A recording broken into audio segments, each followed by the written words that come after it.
Hello बच्चों, देखिए ये चैप्टर हम कल सही में देखा जाए तो फिनिश करने वाले थे, लेकिन ये आज हमारा फिनिश हो रहा बच्चों। तो आज हम कार्बोक्सिलिक एसिड का लास्ट लेक्चर लेने वाले हैं। बच्चों, अब तक हमने कार्बोक्सिलिक एसिड की दो टाइप की रिएक्शन देखी। पहली रिएक्शन थी reactions of carboxylic acids involving cleavage of OH bond, वो हो गई। फिर हमने देखी number 2 reactions of carboxylic acids involving cleavage of CO bond of carboxylic acid, ये हो गई। अब इसके बाद बच्चों हमें अब तीसरे प्रकार की रिएक्शन देखना है, number C reactions involving COOH group. यानी बच्चों अब हमें कार्बोक्सिलिक एसिड्स की ऐसी रिएक्शंस देखनी है कि जिनमें पूरा COH ग्रुप इन्वॉल्व होगा, पूरा COH ग्रुप क्या होगा, इन्वॉल्व। और ऐसी रिएक्शंस में हम पहली रिएक्शन देखने जा रहे हैं और वो है number 1 formation of primary alcohols by reduction. यानी कि बच्चों अब हम कार्बोक्सिलिक एसिड्स का रिडक्शन करके प्राइमरी अल्कोहल बनाने वाले हैं। अब इस रिएक्शन के बारे में मैं 2-4 आपको इंपॉर्टेंट पॉइंट्स बताना चाहता हूँ। जैसे पहला important point, carboxylic acids are very difficult to reduce.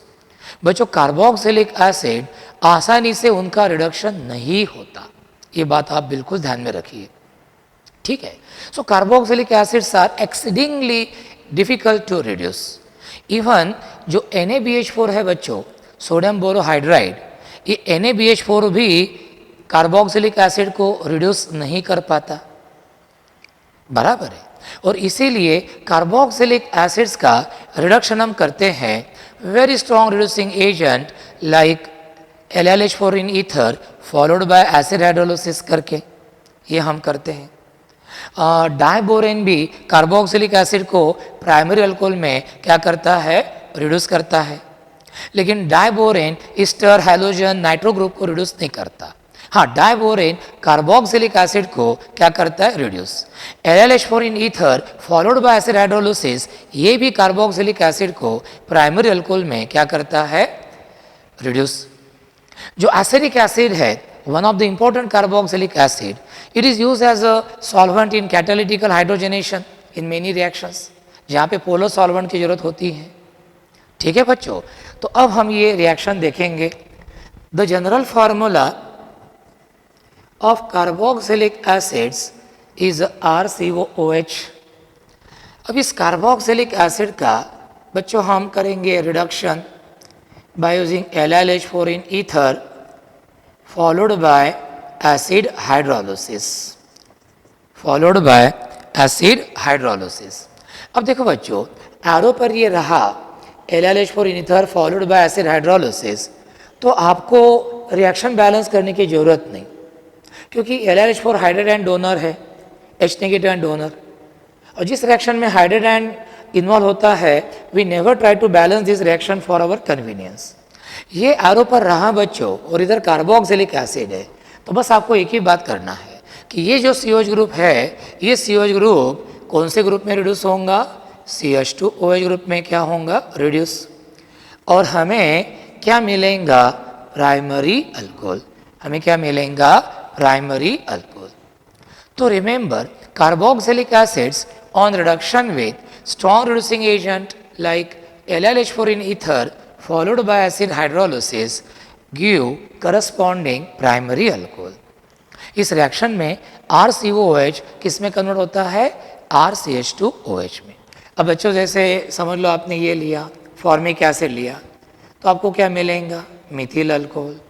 यदि आपने एसिडिक एसिड लिया तो फिर आपको क्या मिलेगा, इथिल अल्कोहल, इस तरह। फिर आपने प्रोपियोनिक एसिड लिया तो इधर आपको ये C2H5 यानी कि CH3CH2OH यानी आपको क्या मिलेगा, एन प्रोपिल अल्कोहल मिलेगा। यदि आप यहाँ पे बेंजोइक एसिड लेते हो तो आपको ये मिलेगा, फिनिल मिथेनॉल मिलेगा। क्या मिलेगा, फिनिल मिथेनॉल मिलेगा।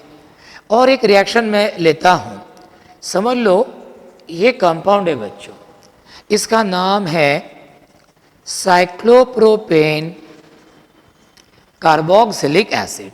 साइक्लोप्रोपेन कार्बोक्सिलिक एसिड क्यों? क्योंकि COH ग्रुप इस पैरेंट कंपाउंड में इंक्लूड नहीं हो रहा, इसलिए carboxylic acid.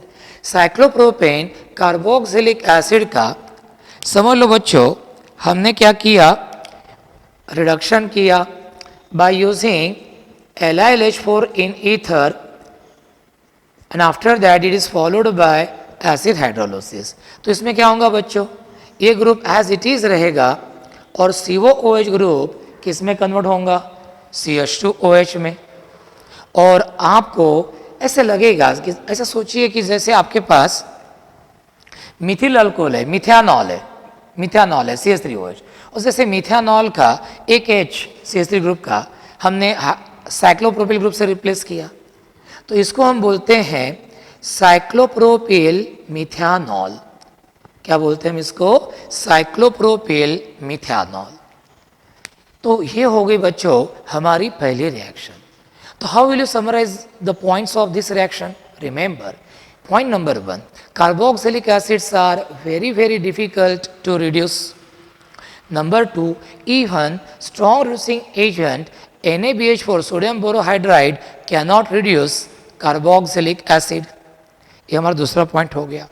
However, strong reducing agent LiLH4 in ether followed by acid hydrolysis can reduce carboxylic acid into primary alcohol, and in this reaction the COH group of carboxylic acid it simply gets reduced into CH2OH. Means in this reaction RCOH will give you RCH2OH, formic acid will give methyl alcohol, acetic acid will give ethyl alcohol, and propionic acid will give you N-propyl alcohol, and so on. LiLH4 in ether followed by acid hydrolysis के जैसा ही एक और reducing agent है बच्चों, diborane. Diborane भी carboxylic acid को corresponding primary alcohol में क्या करता है? रिड्यूस। एसिडिक एसिड ये बहुत सारी रिएक्शन लाइक कैटालिटिकल हाइड्रोजनेशन में यूज किया जाता है as a solvent. It is used as a polar solvent to carry out catalytic hydrogenation reaction. तो बच्चों ये हो गया था हमारा इसके बारे में पूरा। अब हम इसके आगे की रिएक्शन हम देखते हैं बच्चों, और इसके आगे की रिएक्शन है रिएक्शन नंबर 2, और रिएक्शन नंबर 2 है डीकार्बोक्सिलेशन। डीकार्बोक्सिलेशन बच्चों ये हमारी रिएक्शन है डीकार्बोक्सिलेशन, या इसको आप ये भी बोल सकते हैं फॉर्मेशन ऑफ हाइड्रोकार्बन। बच्चों ये रिएक्शन आपको नई नहीं है, you have studied this reaction in 11th standard. Sir कौन से चैप्टर में हमने स्टडी की? अरे पापा अल्केन्स नाम का चैप्टर है, अल्केन्स नाम के चैप्टर में हमने रिएक्शन स्टडी की। कौन सी वाली सर? याद नहीं आ रही। ये रिएक्शन है जैसे ही हमारा RCOONA, ये हमारा क्या है बच्चों? Sodium salt of carboxylic acid है। इसको हम किसके साथ रिएक्ट करेंगे? NaOH। In presence of CaO क्या करेंगे हम? हीट। तो हमें क्या मिलेगा बताओ? हमें मिलेगा ये Na2CO3। क्या मिलेगा हमें? ये Na2CO3, और ये CONA ग्रुप की जगह पे क्या जाएगा? H, और हमें क्या मिलेगा? Corresponding alkyne. क्या मिलेगा? Corresponding alkyne. यानी बच्चों RCONA का जो पूरा CONA ग्रुप है वो हाइड्रोजन से क्या हो गया? Replace.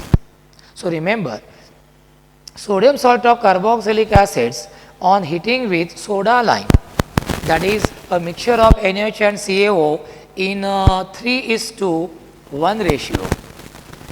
It undergoes decarboxylation and give alkane containing 1 carbon less. यदि आप sodium salt of carboxylic acid बच्चों RCONA इस प्रकार का लेते हो तो इससे हमें अल्किन मिलने वाला है R सिंगल बॉन्ड H इस प्रकार का। ओके, तो एक कार्बन कम वाला हमें अल्किन मिलता है। अब इसमें कार्बोक्सिलिक एसिड का जो CO2 ग्रुप है it is removed in the form of Na2CO3। तो that's why this reaction is called as decarboxylation. अब अलग अलग sodium salt of carboxylic acid लेके बच्चों, जैसे सोडियम एसिडेट है, इसको सोडा लाइम के साथ मैंने हिट किया तो मुझे क्या मिलेगा बताओ, मुझे मिलेगा मीथेन। तो सोडियम एसिडेट और heating with soda lime gives methane. इसके बाद समझ लो ये लिया हमने sodium propionate. Sodium propionate on heating with soda lime undergoes decarboxylation and gives ethane। तो इस तरह बच्चों आप ये कर सकते हैं। जैसे अभी ये लिया मैंने सोडियम बेंजेट, सोडियम बेंजेट को मैंने सोडा लाइम के साथ रिएक्ट किया तो मुझे कौन मिलेगा C6H5H, यानी मुझे कौन मिलेगा बच्चों, बेंजीन मिलेगा। तो ये है decarboxylation of sodium salt of carboxylic acid giving alkanes containing one carbon less। तो ये हो गई थी बच्चों इसके बारे में रिएक्शन। यहाँ पे CO का क्या रोल है, CO का देखो इधर Na मेटल है तो CO का क्या रोल है, कैल्शियम ऑक्साइड का। इसका रोल है ये हाइड्रोस्कोपिक सब्सटेंस है, hygroscopic. It absorbs moisture and keep the reaction mixture totally dry. क्योंकि रिएक्शन मिक्सचर ड्राई होना आवश्यक है क्योंकि Na मेटल है। गलती से भी मॉइस्चर रहा तो Na metal vigorously reacts with that moisture and reaction will get spoiled. तो ये हमें होने नहीं देना है और इसीलिए हम ये इस तरह की CO सोडा लाइम के प्रेजेंस में हम ये रिएक्शन क्या करते हैं, कैरी आउट। तो बच्चों हमारे सिलेबस में ये दो रिएक्शंस है which involve the complete COH group of carboxylic acid. पहली है formation of primary alcohols by the reduction of carboxylic acid और दूसरी है decarboxylation of sodium salt of carboxylic acid to give alkane containing one carbon less. चलो बच्चों अब हमें चौथी प्रकार की रिएक्शन देखनी है, कार्बोक्सिलिक एसिड। अब हमें कार्बोक्सिलिक एसिड की ऐसी रिएक्शंस देखनी है बच्चों कि जिनमें ना COH ग्रुप का OH बॉन्ड ब्रेक होगा, ना CO बॉन्ड ब्रेक होगा, ना COH ग्रुप उसमें हिस्सा लेगा। हिस्सा कौन लेगा, तो हिस्सा लेगा अल्किल ग्रुप के हाइड्रोजन। हिस्सा कौन लेगा, अल्किल ग्रुप के हाइड्रोजन। तो चलो देखते हैं वो रिएक्शन। मतलब अब हमारा अगला जो टॉपिक है रिएक्शन नंबर D और वो है reactions of carboxylic acid involving alkyl group, actually alpha hydrogen of alkyl group। reactions of carboxylic acid involving alkyl group, यानी ये कार्बोक्सिलिक एसिड का जो हाइड्रोकार्बन पार्ट है, जो अल्किल ग्रुप पार्ट है, इस अल्किल ग्रुप पार्ट में रिएक्शन होने वाली है, हाइड्रोकार्बन पार्ट में होने वाली रिएक्शन है। एंड बेसिकली ये सब्स्टिट्यूशन रिएक्शन है। बेसिकली ये क्या है, सब्स्टिट्यूशन रिएक्शन है। इसमें सबसे पहले हम देखेंगे हेल होलहार्ड जेलिंस्की रिएक्शन। हम कौन सी रिएक्शन देखेंगे बच्चों, Hell Volhard Zelinsky reaction.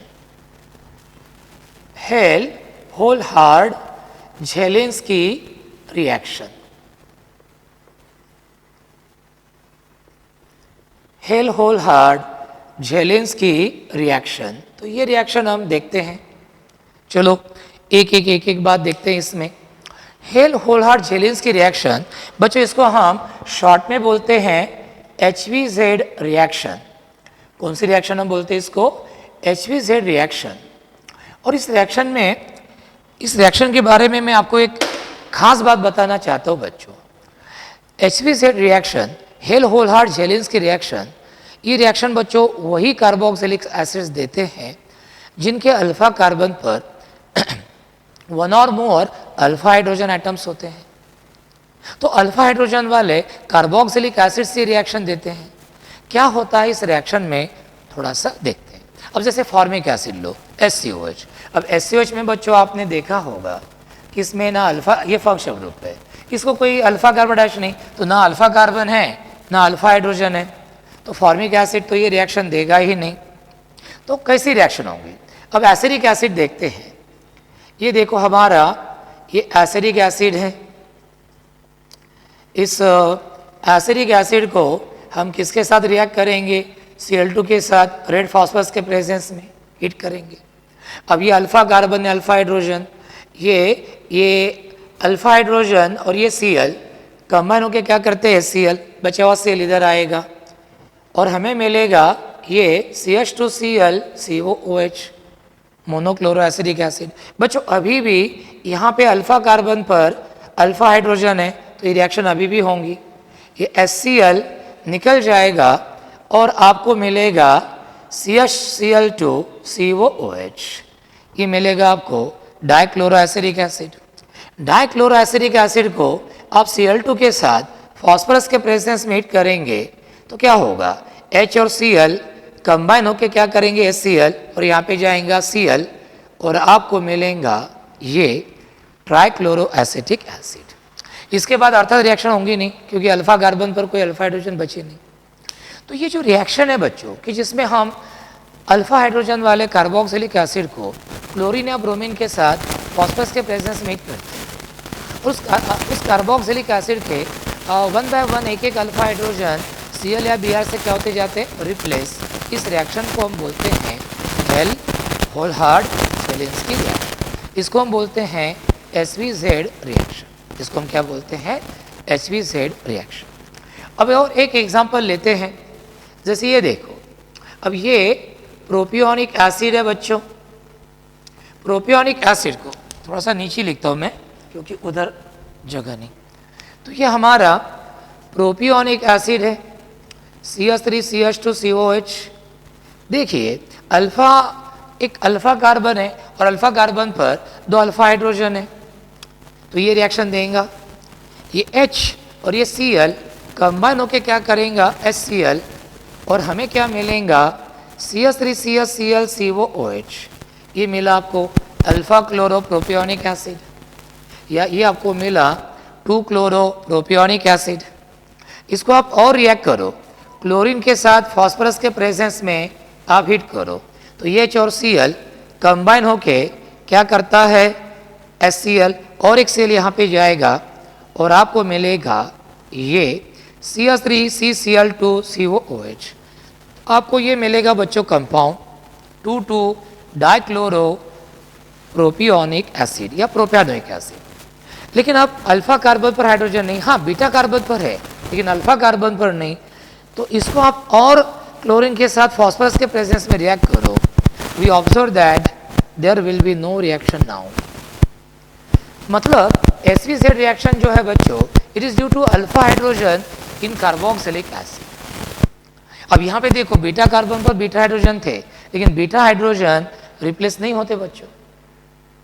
Alpha hydrogen वाले कार्बोक्सिलिक एसिड ये रिएक्शन क्यों देते हैं, सिंपल सी बात है बच्चों। इधर आप देखिए, इधर आप देखिए, जैसे एसिडिक एसिड आप देखिए कैसा है रे, COH ग्रुप ये इलेक्ट्रॉन अट्रैक्टिंग ग्रुप है तो ये कार्बन के इलेक्ट्रॉन डिफिशन बनाता है, फिर ये कार्बन ये अल्फा हाइड्रोजन के इलेक्ट्रॉन खींचता है, जिससे अल्फा कार्बन और अल्फा हाइड्रोजन का जो बॉन्ड है बच्चों ये वीक होते हैं, ये वीक होते हैं। इसलिए अल्फा कार्बन अल्फा हाइड्रोजन के बीच में जो बॉन्ड है वो जल्दी ब्रेक होते हैं और अल्फा हाइड्रोजन इजीली क्लोरीन या ब्रोमीन से इजीली क्या होते, रिप्लेस। तो बच्चों ये थी हमारी हेल-होल्हार्ड-जेलिंस्की रिएक्शन। इसको हम बोलते हैं HVZ रिएक्शन। इसको हम क्या बोलते हैं, HVZ रिएक्शन। तो इस तरह से हो गए। अब हमने इस रिएक्शन में देखा कि बीटा कार्बन पर बीटा हाइड्रोजन थे लेकिन बीटा हाइड्रोजन, अल्फा नहीं, अल्फा हाइड्रोजन नहीं, बीटा हाइड्रोजन थे। ऐसा कार्बोक्सिलिक एसिड ये रिएक्शन नहीं देता, there will be no reaction. तो बच्चों ये हो गई हमारी HVZ रिएक्शन। तो ये चौथे नंबर की रिएक्शन हो गई कि जिसमें कार्बोक्सिलिक एसिड का hydrocarbon part, alkyl group part ये हिस्सा लेता था। चलो अब हम जाते हैं आगे और आगे हम इस रिएक्शन का आखिरी वाला टॉपिक देखते हैं बच्चों। कौन सा आखिरी वाला टॉपिक है, अब आखिरी वाला टॉपिक है number E, reactions of carboxylic acid due to benzene ring, due to benzene ring. तो जनरली ये इलेक्ट्रोफिलिक सब्स्टिट्यूशन रिएक्शंस होती हैं, एरोमेटिक इलेक्ट्रोफिलिक सब्स्टिट्यूशन रिएक्शंस। अब देखिए बच्चों, ये जो हमारा बेंजोइक एसिड है, इसमें ये जो CO ग्रुप है, इसके बारे में मैं आपको दो बातें बताना चाहता हूँ। CO ग्रुप एक तो रिंग डीएक्टिवेटिंग ग्रुप है, ये हमने 11th स्टैंडर्ड में पढ़ा है बच्चों, एरोमेटिक हाइड्रोकार्बन्स में। ये जो CO ग्रुप है, कार्बोक्सिल ग्रुप, ये रिंग डीएक्टिवेटिंग है। ये बेंजीन रिंग को इलेक्ट्रॉन डिफिशिएंट बनाता है, उसके इलेक्ट्रॉन खींच के, तो बेंजीन रिंग डीएक्टिवेट होती है, लेस रिएक्टिव बनती है। इसलिए बेंजोइक एसिड की जो बेंजीन रिंग है, ये वाली, ये ऐसी रिएक्शन जल्दी नहीं देती, ये ध्यान में रखना। दूसरी बात, आपको मालूम है कि ये जो CO ग्रुप है, ये मेटा डायरेक्टिंग ग्रुप है बच्चों। ये क्या है? मेटा डायरेक्टिंग ग्रुप है। इस तरह आपको ध्यान में आया होगा। तो बेंजोइक एसिड में बेंजीन रिंग पर जो CO ग्रुप है, ये CO ग्रुप एक रिंग डीएक्टिवेटिंग ग्रुप है, means it makes the benzene ring less reactive for acid reaction, and that's why benzoic acid is less reactive towards AC reaction. Secondly, this CO group is meta directing group, means if somehow AC reaction takes place on the benzene ring of benzoic acid, CH group directs the second incoming electrophile, the incoming electrophile at meta position only. तो हम बोलते हैं Meta directing group है. सो whenever benzoic acid undergoes aromatic AC reaction, we always get meta substituted benzoic acid. So ये point आपने ध्यान में रखना है कि इन benzoic acid CH group is ring deactivating group, it makes the benzene ring less reactive for AC reaction, and it is meta directing group, means it directs the incoming electrophile at meta position. अब हमारे syllabus में बच्चों, NCERT बोलो या board syllabus बोलो, इसमें एक ही reaction है और वो है नाइट्रेशन. वो कौन सी रिएक्शन है? नाइट्रेशन. तो चलो देखते हैं नाइट्रेशन रिएक्शन देखते हैं. नाइट्रेशन रिएक्शन कैसी करेंगे? देखो, ये हमारा बेंजोइक एसिड है बच्चों, CH ग्रुप मेटा डायरेक्टिंग है, तो यहाँ के चला जाएगा. इस बेंजोइक एसिड को हम किसके साथ रिएक्ट करेंगे? कॉन्सनट्रेटेड नाइट्रिक एसिड के साथ रिएक्ट करेंगे. In presence of concentrated H2SO4 heat करेंगे, तो ये बॉन्ड ब्रेक माइनस प्लस, ये बॉन्ड ब्रेक माइनस प्लस, और फिर H पॉजिटिव और OH नेगेटिव ये कंबाइन होके क्या करते हैं? H2O, और NO2 positive ion Meta position पर आता है और हमें क्या मिलता है? हमें मिलता है ये कंपाउंड, हमें मिलता है ये मेटा नाइट्रो बेंजोइक एसिड. ये आप IUPAC ने बताना चाहते हो बच्चों, no problem, very simple, 3 nitro benzoic acid. So remember, benzoic acid on reacting with nitrating mixture, that is on reacting with concentrated HNO3 in presence of concentrated H2SO4 undergoes aromatic electrophilic substitution reaction and gives meta nitro benzoic acid. एक और reaction है बच्चों, वो आपको मैं बताना चाहता हूँ. जब हमने बेंजोइक एसिड का ब्रोमिनेशन करने का प्रयास किया, ये देखो ये बेंजोइक एसिड है और हमने इसको ब्रोमीन के साथ रिएक्ट करने का प्रयास किया इन प्रेजेंस ऑफ AlBr3, लेकिन हमने देखा कि ब्रोमिनेशन होता ही नहीं. क्यों होता नहीं? Why does the bromination of benzene, why bromination of benzene does not take place? क्यों ऐसा होता है? अब देखो, नॉर्मली क्या होता है ब्रोमिनेशन रिएक्शन में? ये AlBr3 क्या करता है? AlBr3 में एल्यूमिनियम का ऑक्टेट इनकम्प्लीट है, 6 इलेक्ट्रॉन है, सिर्फ सेक्सटेट है आउटरमोस्ट शेल में. तो नॉर्मली AlBr3 क्या करता है? ये Br बॉन्ड ब्रेक करता है ताकि एक पर आए नेगेटिव चार्ज, एक पर आए पॉजिटिव चार्ज. नॉर्मली ये करता है. किस लिए करता है? ताकि ये Br नेगेटिव आयन अपने इलेक्ट्रॉन पेयर किसको दे? एल्यूमिनियम को, ताकि एल्यूमिनियम का ऑक्टेट क्या हो जाए? कंप्लीट. ताकि एल्यूमिनियम का ऑक्टेट क्या हो जाए? कंप्लीट. लेकिन यहाँ पे क्या प्रॉब्लम है मैं आपको बताता हूँ. अब AlBr3 का स्वार्थ क्या है बच्चों? AlBr3 का स्वार्थ एक ही है कि उसको कोई तो भी लोन पेयर देने वाला मिलना चाहिए और उसका ऑक्टेट कंप्लीट होना चाहिए. तो प्रॉब्लम क्या है? AlBr3 ये बॉन्ड क्यों नहीं ब्रेक करता? क्या होता है? AlBr3 को ये एक तो BR बॉन्ड ब्रेक करो, पहले तो ये बॉन्ड ब्रेक करो, एंडोथर्मिक रिएक्शन है ये बॉन्ड ब्रेकिंग, फिर इसके साथ बॉन्ड फॉर्म करो, यानी दो प्रोसेस है बच्चों, ये बॉन्ड ब्रेक करो फिर इसके साथ बॉन्ड फॉर्म करो टू कंप्लीट ऑक्टेट। दो प्रोसेस इट रिक्वायर्स एनर्जी, पहली वाले प्रोसेस के लिए एनर्जी लगती है। अब AlBr3 क्या सोचता है, यार मुझे तो मेरा ऑक्टेट कंप्लीट करना है, उसको ये ऑक्सीजन दिखता है और वो फटाक से इधर आता है AlBr3 और वो क्या करता है, इस ऑक्सीजन की लोन पेयर को एक्सेप्ट कर लेता है। अब बच्चों सोचिए, यदि एल्यूमिनियम ने इलेक्ट्रॉन पेयर एक्सेप्ट कर ली, उसका ऑक्टेट कंप्लीट हो गया बच्चों, वो इसके साथ एंगेज हो गया, तो BR बॉन्ड क्यों ब्रेक करेगा?